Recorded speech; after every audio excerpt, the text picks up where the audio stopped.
I've had a lot of viewers ask me to do a commentary on the Gurkhas, the British Army.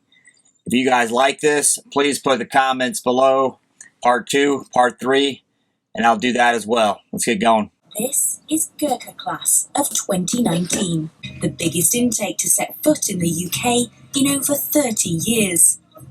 Most are just teenagers, and their journey began thousands of miles from here. So for those of you who don't know what the Gurkhas is, look below in the description. Very interesting. I'm going to call it like a version of the French Foreign Legion of sorts, except this is one nationality for the most part.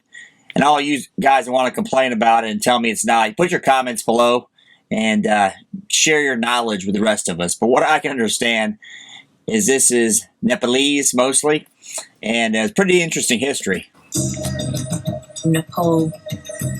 It's a small nation wedged between India and China, the mighty Himalayas running down its spine. It remains one of the world's poorest and least developed countries, and for 200 years the British Army have recruited. So there you go. Similar to the French Foreign Legion in that people that are coming there are poor, right? So they want to get out of, in this case, Nepal, French Foreign Legion, it could be Croatia, so they can go to Europe, and I'm sure after they're in the Gurkha for a period, they get a UK passport, and I'm sure that's part of it, right? Sure they don't care much about the English, but they want to get out of Nepal. Let's keep going. Some of its strongest young men with the blessing of the Nepalese. Friendship like no other. You know, they must have some agreement with the British to say, in the event we get invaded, in the event we have problems, and I don't know the answer to this, if you do, put it below, the British will give us some defense resources, because they're giving up 10,000 of their best young men to fight. There's not going to be much left, right? British Foreign Legion, over 200 years old. With the UK's crisis in recruitment, we need them more than ever. But how do you find the very best Gurkhas? How do the British Army protect them from the corruption so rife in Nepal? And once in, is it all they... So this is 200 years old, and I believe the French Foreign Legion is 1830-something. So this is older, you know, being able to cherry pick from a country you were fighting with, right? So if you look at the history, it's a country at one point there were some... It's a long story. Again, look below. I don't want to get into the history of it. I'll screw it up. But cherry-picking soldiers they thought were tough, you know, 200 years ago, to now fight with them. So they can have a better, you know, they're just saying the British have a problem recruiting, right? So they've got, like us in the States, a bunch of people who don't fit, either overweight, have a mental illness, or they don't want to join. So they're having to continue to go outside of their borders into Nepal to get people to fight for the British, right? One in the west of Nepal in Pokhara, and one in the east, here in hot, sticky Durham. Young men from all around get up in the early hours and travel miles to be here for a chance of a job in the British Army. You know, think about that. In the U.S. military, we get a hand out stickers and hoodies and piles of money to get them to come, right? In this military, they just want to be there. It's not even their own country. They just want a way out of the country, right? I mean, basically, why else would you join? Obviously, money, you get paid. Number 2, to get out of Nepal, have a better life. I guess that'd be number 3. So, interesting concept how it differs than, say, the normal British Army, where those people already live there and they have a recruitment problem. Because that's what the documentary said. We have a recruitment problem here in the States, too. We got one hilly district, that's Tankuta, and we got 5 Tarai districts. Normally, they're farming backgrounds, especially in Tarai district, they are farming backgrounds, and for better education, better life, or pretty better facilities as well. Yeah. This year, the recruiting campaign was bigger than ever before. You know, so it's like most people who join the military. Better education, better life. You know, a lot of people join the U.S. military for what reason? Well, they want to get some money for college. They want to get, some training, right? Better education. So it's the same thing. It happens to be these people are going a world away to fight for the British, right? They advertised on every one of Nepal's 72 radio stations, and the recruiting officers, retired Gurkhas known as Galawalas, potential recruits known as PRs, could even email Deputy Head of Recruiting Major Sandy Nightingale personally. And they did. I do get quite a few emails from PRs asking some quite various questions from...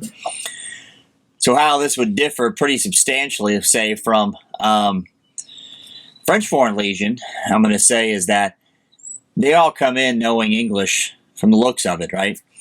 So in the French Foreign Legion, they're coming from, let's just say, Romania. They don't know any French. They may even hop the border to get there. As long as they get to the Legion and they make it through selection, it's a go. This seems like a little bit different of a recruiting process. My teeth okay with photographic evidence can women join this year? But are all wrong. We will take anyone who's good enough. We make sure there's a British officer on every single stand as well, just so no one could think, oh, I'm a Gurung. So I guess Nepal doesn't have the politically correct, sensitive culture ingrained in them yet. That's something the British are good at, and we're good at too. We should tell them that doesn't matter who you are, you can do it. See how they take to that, right? And see if they take to the PC culture. Maybe he's going to give me a worse mark. I doubt it. There are 125 castes or ethnic groups throughout Nepal, and historically, Gurkhas came from just 4 of these groups. Over the years, the army has succeeded in reaching more diverse sectors of society. This year's newest and most baby Galawala, aged just 45, made a dramatic end. So they have recruiters like we do, right? Go around, I guess, to all these areas around Nepal, amongst the castes, as they say, trying to find young, fit, and what I understood from doing a little research, they got to be under 21 to make it through the selection process. So they're not taking 30-year-olds. So they're just pen-picking the best and fittest from Nepal to fight for the British. Bravo, Britain. England. Bringing in record numbers from the east. And the locals have turned out to cheer the boys on. Or perhaps eye up the competition. With the futures of so many potential recruits resting on the selection process, there is no room for human error. Every single score that's written down. So they have physical fitness standards. Looks like the run's going to be the big one here. And these guys all look like, I didn't see any big fat bodies in that group, did you? They all look like they're in shape, look like they're ready to go. Interested to see how that goes, right? And therefore, for us to kind of display ourselves as being free, fair, and transparent, we have to go to huge lengths to convince people that. That guy's living in a pipe dream. Every country, people pay money to get what they want. How they do it, whether it's direct, here's cash, or whether it's indirect, hey, here's some money for the Clinton Foundation, help me out downstream, right? Everyone is paying money. That's all naive. We'll tell them not to pay money to anyone to get into the British Army. The first exam is maths. Similarly, in the exam hall, every question must be unique. By 3 p.m, the test paper will be in the local bazaar, being sold for a few rupees. They can see whatever they can do, right, to get out of Nepal from the looks of it. Test papers getting sold. I'm sure the recruiters, they mentioned there's a bunch of corruption. I'm sure this is really just one of those things, just like a coyote bringing in a refugee or somebody crossing the border, whatever they can do to get to England, right? Get out of Nepal is what it looks like. Writing the papers is extremely difficult. We do keep them under strict lock and key. One focus of this year's campaign has been to filter out potential problems early to avoid wasting recruits' efforts, emotions, and money. Hyperextending elbows, some call it noodle arm, is an immediate fail. Hey, put it below. Have you guys ever heard of this noodle arm? I remember seeing guys with that, with kind of a bizarre arm that looks like it hyperextends, but I don't know if it has something to do with the Nepalese or they had a rash of people with that problem. Interesting. Hey, put that below. I'm curious to see. So this is now checked early. Throughout the day, if the recruits fall short on anything, These boys will give everything to try and get into the British Army. I'm not saying that a British soldier is not equally motivated to join the British Army, but the difference Yeah, with you these are. guys is their whole families put pressure on them to join the British Army. They get into Yeah, he was just saying that a British soldier, a British citizen, is not as motivated to get in. That's what he was saying, because he just said he wasn't saying it, and then you could hear, these guys want to be there, right? This is like the French Foreign Legion. They want to fight, and they want to be there. the Army. Their whole family's life will change forever. And that's the context that we're working with. 1456 Nischal. 1460 Praswal. 1468 Pradeep Kumar. the recruiting staff are very protective of them. They won't allow anyone to speak to the potential recruits. Today is too important. That's an interesting selection. So you come from wherever village in Nepal into this main section. I assume you're still in Nepal. They're not toting them to England for training. And then you go through the process and they go, son, you got to go back home to XYZ village you came from before you even start, right? So it's kind of like a MEPS, the selection, just to see if your body can take it, if you're smart enough to be able to follow the rules. The chosen few will be invited back to selection in January. Wow. Only 4% of the 10,000 applicants will make it. Now, did you hear that? 4% of 10,000. That is pretty fierce selection. I'm going to say bravo. This has got to be one of the toughest selections that I've ever seen in any military so far. Gurkhas have been part of the British military for over 200 years, ever since the Anglo-Nepalese War, when the British were so impressed by the fighting skills of their enemy, they struck a deal to recruit them when the war was over. Since then, That's brilliant by the by the English, British, that they're fighting some people and they say, hey, when this is all over, we want to recruit some of your young men to fight for us. I wonder how much money changed hands in that thing. It's not like we're fighting, say, the Middle East, the Taliban, and we're saying, hey, this is all over, fellas. We want to recruit some of your young warriors to our side. That just wouldn't happen. one of the most feared units of the British forces and fought in every major conflict, centuries old.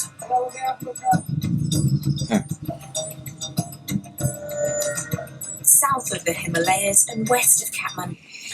I wonder what differentiates them. They're one of the toughest. Let me get that right. Toughest of British soldiers, right? What's the differentiation? Well, the training. I don't know if it's just the training, if it's just the nature of these Nepalese. What is it? Why are they so much tougher, at least in this woman's opinion, than the regular British Army? Put that below for you guys to know. Lies Pokhara, Nepal's second largest city, final selection for the British Gurkhas. It's here that the recruiting team must choose once and for all who will. So final selection. I hope they're not helping those huge mountains. If they are, boy, God bless them. That looks tough. Become the future Nepali warriors. They've already been selected as the best of the best from their regions. Now they must undergo even more rigorous tests. The race involves running up a mountain in the Himalayan foothills with 25 they're running a kilos mountain. of sand in a basket strapped around the forehead. It is our identity as a Gurkha. I've seen a lot of military training. I've watched a lot of military training. I've been involved in some. Never seen one where they strapped this basket around your forehead. So now you're getting a neck workout, whatever else. That's very unique to the Gurkhas, that's for sure. They are covering their blanket by plastic in case of rain. They will Yeah. So what you want is 10 more pounds of water in there, right? And why the blanket? a blanket because this one is quite rough, so they may scratch their skin. That is some bizarre training with the basket and the blanket. I mean, I get the point, right? Check your endurance, your fitness, and that would be the ultimate fitness test. So instead of rucking, some kind of ruck march or top ranger competition type of thing, this is toting a heavy bag up a mountain, right? Before that, most of the young men grew up in the mountains and did this daily. There was no need for a test. At 5:45 a.m., the potential recruits leave camp. Blue, Figure 34, stand by. Go! That is tough as a nature of the. Still can't get over these things are strapped to their forehead. That seems like it'd be miserable. And look at those mountains. Wow. Because it is uphill from start to the end. So my tips for the boys is do not give up. Keep going and never look up. If you look up, obviously, your weight pull you towards the ground and pull you. Looks like Nike got some money in there, huh? Bend down and keep going up. This last run was quite dodgy because of the weather. It rained all night, and boys were wet this morning, and their Gurkha was wet. The terrain. Hey, if you guys like this Gurkha commentary, put it below. Put Gurkha Part 2, and I'll do the second part of this. Hey, thanks for watching.